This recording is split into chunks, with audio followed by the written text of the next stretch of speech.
Hello everyone, आज की video में हम पढ़ने वाले हैं हिंदी ग्रामर का एक इम्पॉर्टेंट टॉपिक समास। ठीक है, ये एक ऐसा टॉपिक है जो आपके हर एक एग्ज़ाम में मोस्ट इम्पॉर्टेंट है। चाहे आप कोई भी टीचिंग एग्ज़ाम्स ले लें या फिर कोई अदर कॉम्पिटिटिव एग्ज़ाम्स, हर एग्ज़ाम में ये बहुत इम्पॉर्टेंट टॉपिक है फ्रेंड्स। इससे हमेशा क्वेश्चन आते ही आते हैं। ठीक है, तो आज की वीडियो देखने के बाद आपका ये कॉन्सेप्ट एकदम क्लियर हो जाएगा, वो भी ट्रिक के साथ। उसके बाद आपको दुनिया का कोई भी शब्द दे दें, आप उसमें समास आराम से पहचान जाएंगे, ये मेरी गारंटी है। बस वीडियो को आप एंड तक देखिएगा, तब आपको ये समझ में आएगा। ठीक है, तो चलिए स्टार्ट करते हैं। सबसे पहले हम पढ़ेंगे समास होता क्या है, इसकी डेफिनेशन देखेंगे। उसके बाद हम इसके प्रकार देखेंगे, और जो एग्ज़ाम में आपके क्वेश्चन बनते हैं ना, वो यहाँ से बनते हैं। जो इसके प्रकार होते हैं ये सारे आप देख रहे हैं, इनसे ही आपके एग्ज़ाम में क्वेश्चन बनते हैं। जैसे आपको एक दे दिया जाता है शब्द त्रिकोण, बताइए इसमें कौन सा समास है, तो आपको पहचानना होता है। तो यही चीज़ें मैं आपको समझाने वाली हूँ। ठीक है, तो चलिए स्टार्ट करते हैं शुरू से। और ये जो नोट्स हैं, ये PDF आपको क्लास एंड होने के बाद टेलीग्राम पर मिल जाएगी, तो आप लोग टेलीग्राम से ज्वाइन हो जाइएगा। ठीक है, तो चलिए स्टार्ट करते हैं। सबसे पहले हम समझते हैं कि समास होता क्या है। देखिए, दो या दो से अधिक शब्दों के मेल से बना नया शब्द समास कहलाता है। ठीक है, अब देखिए ये डेफिनेशन आपके किसी भी एग्ज़ाम में पूछी नहीं जाती है, जहाँ से क्वेश्चन बनते हैं। अब हम उस ओर चलते हैं। देखिए, समास के प्रकार, समास 6 प्रकार के होते हैं, ये आपको याद रखना है, ये इम्पॉर्टेंट है। ठीक है, ये 6 प्रकार कौन कौन से हैं, नाम याद रखिएगा। पहला अव्ययी भाव समास, दूसरा तत्पुरुष समास, तीसरा कर्मधारय समास, चौथा द्विगु समास, पांचवा द्वंद्व समास एंड छठा बहुव्रीहि समास। ठीक है, चलिए अब हम इनको 1 बाय 1 डिटेल में समझ लेते हैं कि ये होते क्या हैं। सबसे पहला है आपका अव्ययी भाव समास। ठीक है, इसमें क्या होता है, देखिए पहला पद छोटा तथा प्रधान होगा और इसमें उपसर्ग लगा हुआ होगा। ठीक है, जैसे फॉर एग्जाम्पल प्रतिदिन, इसमें पहला पद आपका छोटा होगा, है दिख रहा है, और यही जो है आपका प्रधान होता है। ठीक है, और इसमें उपसर्ग भी लगा होता है। प्रतिदिन में देखिए उपसर्ग लगा है। उपसर्ग क्या होते हैं, अब आप एक बार उपसर्ग वाली वीडियो मेरी देख लीजिएगा, उसके बाद आपको उपसर्ग और प्रत्यय भी अच्छे से समझ में आ जाएंगे। ठीक है, तो इसमें उपसर्ग लगा होता है। जो भी अव्ययी भाव समास में शब्द दिए जाते हैं आपको, उनमें उपसर्ग लगा होता है। जैसे प्रतिदिन, इसमें उपसर्ग लगा है प्रति। ठीक है, उपसर्ग वो होते हैं जो हर शब्द के आगे लगते हैं। जैसे आजन्म, आजन्म में उपसर्ग देखिए आ उपसर्ग हो गया। सहर्ष में उपसर्ग देखिए स उपसर्ग हो गया। यथासंभव में देखिए यथा उपसर्ग हो गया। प्रतिकूल में देखिए प्रति उपसर्ग हो गया। ठीक है, तो जो शब्द के आगे लगते हैं वो आपके उपसर्ग कहलाते हैं। तो उपसर्ग की वीडियो आप डिटेल में एक बार देख लीजिएगा, उसके बाद आपका कॉन्सेप्ट क्लियर हो जाएगा। ठीक है, तो इसमें पहला पद आपका प्रधान हो गया और छोटा हो गया, और उसमें उपसर्ग भी लगा होगा। ठीक है, जैसे प्रतिदिन, प्रति धन दिन, इसमें प्रति क्या हो गया, उपसर्ग हो गया। ऐसे ही आजन्म को हम ब्रेक करेंगे तो आ धन जन्म, आ क्या हो गया, उपसर्ग हो गया। सहर्ष को ब्रेक किया, स धन हर्ष, स इसमें उपसर्ग हो गया। यथासंभव में देखिए यथा प्लस संभव, यथा उपसर्ग हो गया। प्रतिकूल में प्रति उपसर्ग हो गया, धनकूल। ठीक है, तो इस तरह से आप अव्ययी भाव समास को पहचान सकते हैं। ठीक, चलिए थोड़ा आगे बढ़ते हैं। एक चीज़ और है इसमें, देखिए अव्ययी भाव समास में एक ही शब्द अगर बार बार रिपीट होता है तो उसमें भी आपका अव्ययी भाव समास ही होता है। जैसे एग्ज़ाम में आपको दे दिया हाथों हाथ, बताइए इसमें कौन सा समास है। हाथों हाथ मतलब होता है हाथ प्लस हाथ। ठीक है, और मैंने कहा एक शब्द एक से अधिक बार जहाँ भी रिपीट हो रहा है उसमें भी अव्ययी भाव समास ही होगा। तो ये 2 कंडीशन हो गई, पहली ये हो गई और दूसरी ये हो गई। जैसे दिनों दिन, क्वेश्चन दे दिया आपसे दिनों दिन, दिनों दिन मतलब होता है दिन धन दिन। ठीक है, तो इसमें क्या हो गया, अव्ययी भाव समास हो गया। क्यों, क्योंकि एक ही शब्द कई बार रिपीट हो रहा है। ठीक, ये भी आप याद रखेंगे। चलिए, ये हमारा अव्ययी भाव समास हो गया कंप्लीट। अब हम दूसरा देखेंगे, तत्पुरुष समास। देखिए तत्पुरुष समास क्या होता है। तत्पुरुष समास में कारक चिन्ह लुप्त होता है, दूसरा पद छोटा और प्रधान होता है। ठीक है, फॉर एग्जाम्पल राजकुमार, देखिए राजकुमार में क्या है, कारक चिन्ह लुप्त है। राजकुमार को जब आप खोलेंगे तो ये क्या होगा, राजा का कुमार। ऐसे ही राजपुत्र को आप खोलेंगे, राजा का पुत्र। ठीक है, इसमें दूसरा पद हमेशा छोटा होगा, ये वाला जो आप देख रहे हैं, और वही प्रधान भी होगा। प्रधान कैसे, देखिए जैसे राजपुत्र है, राजा का पुत्र, पुत्र यहाँ पर मेन है ना, यही प्रधान है। ठीक है, इस तरह से आप पहचानेंगे। और यहाँ पर कारक चिन्ह लुप्त होता है, सबसे इम्पोर्टेंट ये है, कारक चिन्ह को आप पकड़ लीजिए, आप आराम से कर जाएंगे। जैसे कारक चिन्ह क्या होते हैं याद रखिएगा, आपको पता भी होगा, कर्ता ने कर्म को करण से संप्रदान के लिए, ये सब आपने पढ़ा होगा, है ना। ये ही कारक चिन्ह यहाँ पर आपको दिख रहे हैं, जो मैंने रेड कलर से अंडरलाइन किए हैं, सर्कल बनाया है, ये आपके कारक चिन्ह हैं। ठीक है, तो आपको ऐसे शब्द दिया जाएगा एग्जाम में राजकुमार में कौन सा समास है, तो आप उसको ब्रेक करेंगे, खोलेंगे, आप देखेंगे राजा का कुमार, यहाँ पर का आ गया ना, कारक चिन्ह आ गया, और कारक चिन्ह लुप्त होता है कहा मैंने, तत्पुरुष में, तो इसमें तत्पुरुष समास हो गया। ठीक है, जैसे राजपुत्र, राजा का पुत्र, यश प्राप्त, यश को प्राप्त, करुणापूर्ण, करुणा से पूर्ण, यज्ञशाला, यज्ञ के लिए शाला, पाप मुक्त, पाप से मुक्त, शिवालय, शिव के लिए आलय या फिर शिव का आलय, और लास्ट है पुरुषोत्तम, पुरुषोत्तम, पुरुषों में उत्तम। इस तरह से आपको खोलना पड़ेगा पहले। ठीक है, आप खोलने का ट्राई कीजिएगा, जैसे ही आप इनको खोलने लग जाएंगे ना, आपको खुद ही समझ में आएगा कि ये जो कारक चिन्ह आप देख रहे हैं ये इनमें लुप्त हैं। ठीक है, और जिनमें कारक चिन्ह लुप्त होते हैं उनमें हमेशा तत्पुरुष समास होता है। ठीक हो गया। अब कारक चिन्ह यही होते हैं, देखिए बहुत ईजी है, आप याद कर लीजिएगा। कर्ता ने कर्म को करण से संप्रदान के लिए, अपादान से, ये ना आपने बचपन में भी पढ़े होंगे। तो ये चीज़ें छुपी होती हैं जिस शब्द के अंदर, जैसे पाप मुक्त, पाप से मुक्त, है ना, तो से क्या है, कारक चिन्ह है, और इसमें छुपा है यानी कि लुप्त है, तो इसमें क्या हो गया, तत्पुरुष समास हो गया। ये आप देख सकते हैं, ये से मैंने सर्कल किया है रेड से। ठीक है, तो आई होप आप लोग तत्पुरुष समास को भी समझ गए होंगे। ठीक, चलिए आगे बढ़ते हैं। नेक्स्ट आता है आपका कर्मधारय समास।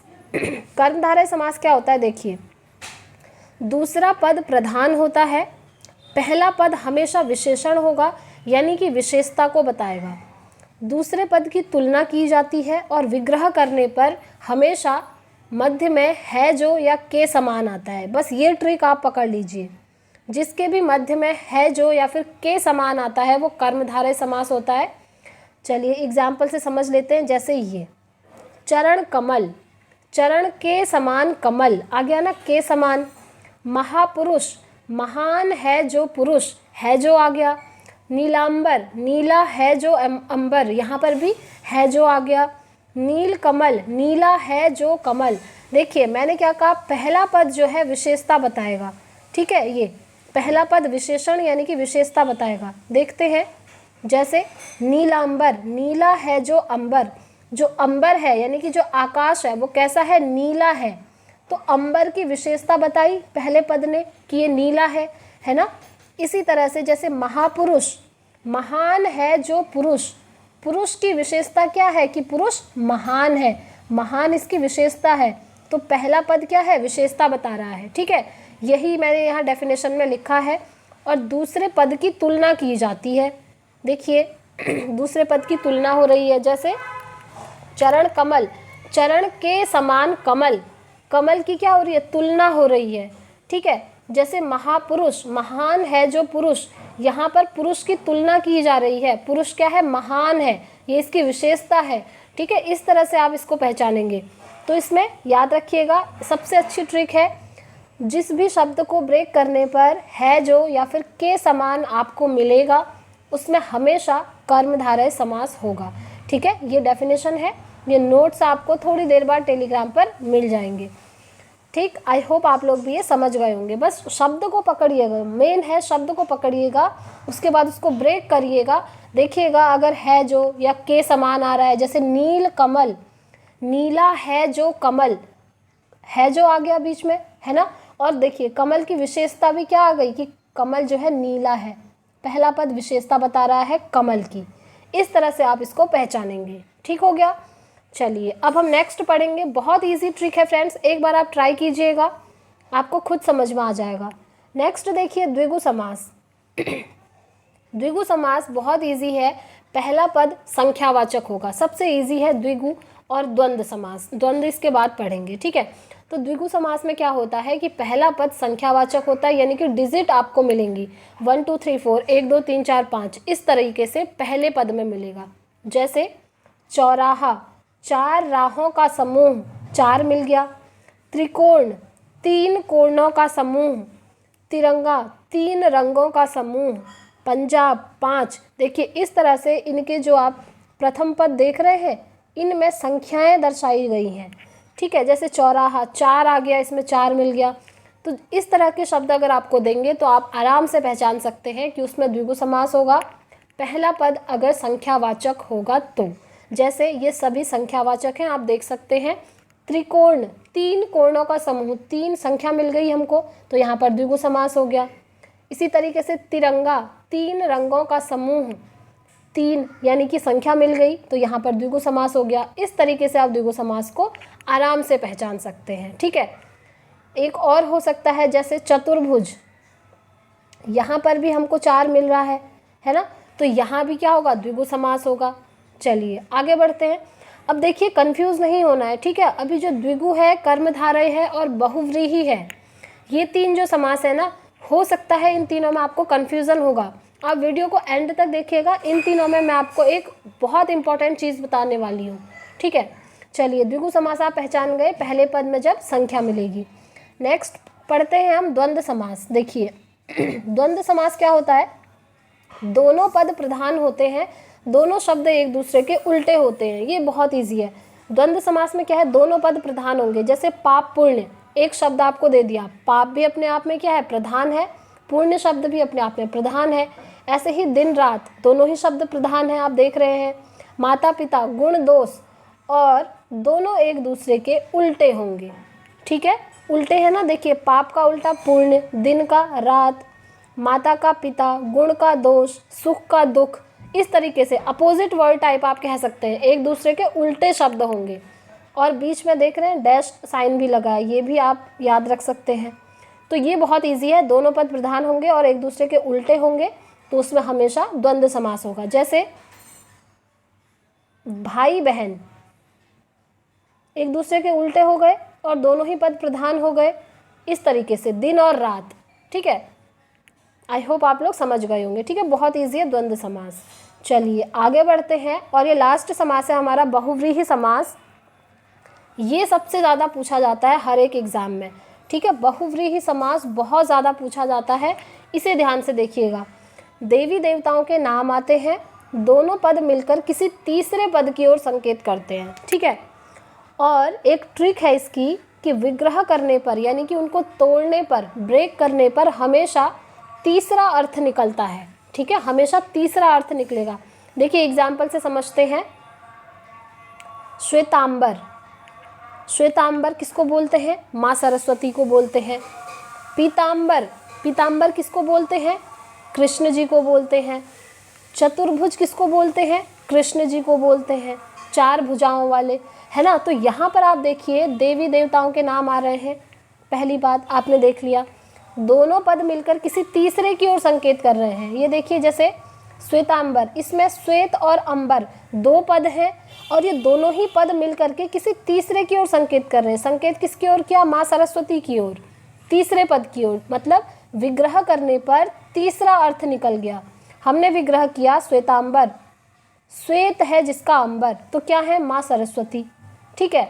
जैसे पीतांबर, पित्त है अंबर, किसका, श्री कृष्ण जी के। चतुर्भुज, 4 भुजाओं वाले, श्री कृष्ण जी। नीलकंठ, इसको भी जब ब्रेक करेंगे, नीला है जिसका कंठ, वो कौन होते हैं, शिव जी होते हैं। कहने का मतलब है जब आप इन शब्द को ब्रेक कर रहे हैं ना, जैसे नीलकंठ को ब्रेक किया आपने, तोड़ा, तो क्या आया, नीला है जिसका कंठ, ठीक है। वो किसको कहते हैं हम, जिसका कंठ नीला है, शिव जी को। यानी कि एक तीसरा ही अर्थ निकल करके आ गया। शब्द को ब्रेक करेंगे और उसके बाद किसी तीसरे शब्द का कोई तीसरा अर्थ निकल के आता है तो वो हमेशा हमारा बहुव्रीहि समास होगा। और एग्जाम्पल देखते हैं, जैसे लंबोदर, ठीक है। लंबा है उदर जिनका, जिनका उदर लंबा होता है उनको क्या कहते हैं, गणेश जी, ठीक है। दशानन, दश है आनंद जिसके, वो क्या कहलाता है, रावण। ठीक है, ये सब आपको पता होगा। तो इसमें क्या हो रहा है कि जब हम इसको ब्रेक कर रहे हैं तो तीसरा अर्थ निकल करके आ रहा है। अब देखिए दशानन लिखा है, दश है आनंद जिसके, वो किसको कहते हैं, रावण को कहते हैं। ठीक है, ऐसे ही गिरिधर, गिरि को धारण करने वाला कौन होता है, श्री कृष्ण जी होते हैं, है ना, यानी कि तीसरा ही अर्थ निकल गया। ऐसे ही सुलोचना, मेघनाथ की पत्नी। तो देखिए ट्रिक याद रखिएगा, देवी देवताओं के नाम आएंगे और जैसे ही आप शब्द को ब्रेक करेंगे तो तीसरा अर्थ निकल करके आपके सामने आ जाएगा। ठीक है, आई होप आप लोग ये समझ गए होंगे। चलिए अब आगे बढ़ते हैं। देखिए इन तीनों में बहुत ज़्यादा कन्फ्यूज़न होती है, इसे क्लियर कर लेते हैं। यहाँ पर नोट करके मैंने लिखा है, यदि आपसे कभी क्वेश्चन आ जाए और प्रश्न में विकल्प में आपको कर्मधारय, द्विगु और बहुव्रीहि तीनों ही समास दिए गए हों ऑप्शन में, ठीक है, तो हमेशा आपको बहुव्रीहि पर ही टिक करना है।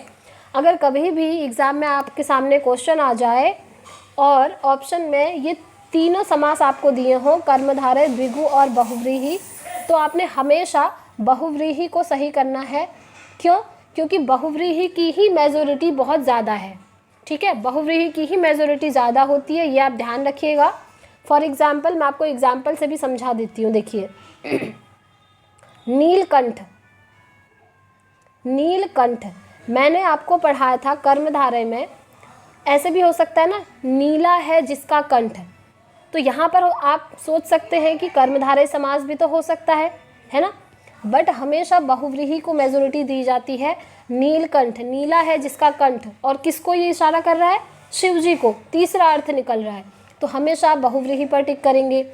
ऐसे ही जैसे पंजाब, अभी मैंने आपको पढ़ाया कि जो पंजाब है इसमें डिजिट आ रही है, संख्या आ रही है 5, तो इसमें आप द्विगु समास करेंगे, ये बोला था। बट अगर आपके ऑप्शन में कर्मधारय, द्विगु और बहुव्रीहि तीनों हैं तो आप फिर द्विगु को सही नहीं करेंगे, आप सही करेंगे बहुव्रीहि को। ठीक है, याद रखिएगा, आप सही करेंगे बहुव्रीहि को। जैसे तिरंगा, तिरंगा में भी आपको लग रहा है कि द्विगु समास होगा 3। अगर ऑप्शन में बहुव्रीहि नहीं दिया है तब तो आप द्विगु के साथ जा सकते हैं, बट अगर ऑप्शन में द्विगु भी दिया है, बहुव्रीहि भी दिया है, तब आप हमेशा बहुव्रीहि के साथ जाइएगा। क्योंकि तिरंगा में क्या हो जाता है कि 3 रंगों का समूह, ठीक है, झंडा, ये किसी तीसरे को जो है इशारा कर रहा है, झंडे को इशारा कर रहा है, तो इसलिए इसको हम बहुव्रीहि मानते हैं। बट हाँ, अगर ऑप्शन में बहुव्रीहि नहीं है तो आप द्विगु के साथ जाइएगा। ठीक है, इस तरीके से आपको याद रखना है, इसीलिए मैंने आपको बोला लास्ट में देखिएगा वीडियो। अगर ऑप्शन में आपको ये तीनों मिल जाएं तो आप हमेशा बहुव्रीहि के साथ ही जाएंगे। ठीक है, तो यहाँ पर ये सारे समास आपके कंप्लीट होते हैं। आई होप आपको वीडियो पसंद आई होगी। अगर आपको समझ में आया है तो प्लीज़ वीडियो को लाइक एंड शेयर कीजिएगा, और चैनल पर नए हैं तो चैनल को सब्सक्राइब कर लीजिएगा और बेल आइकन प्रेस कीजिएगा ताकि वीडियोस की नोटिफिकेशंस आपको मिलती रहे। और फ्रेंड्स, ये जो PDF है क्लास के बाद मैं आपको टेलीग्राम पर शेयर कर दूँगी, वहाँ जाकर आप ये नोट्स भी ले सकते हैं। ठीक है, तो इस वीडियो में इतना ही रखते हैं, मिलेंगे अब नेक्स्ट वीडियो में नेक्स्ट टॉपिक के साथ। अगर आपकी कोई भी क्वेरी है तो आप मुझसे कमेंट बॉक्स में पूछ लीजिएगा, मैं आपको रिस्पॉन्स ज़रूर करूँगी। मिलते हैं हम नेक्स्ट वीडियो में नेक्स्ट टॉपिक के साथ, तब तक के लिए thank you, bye bye, take care, all the very best.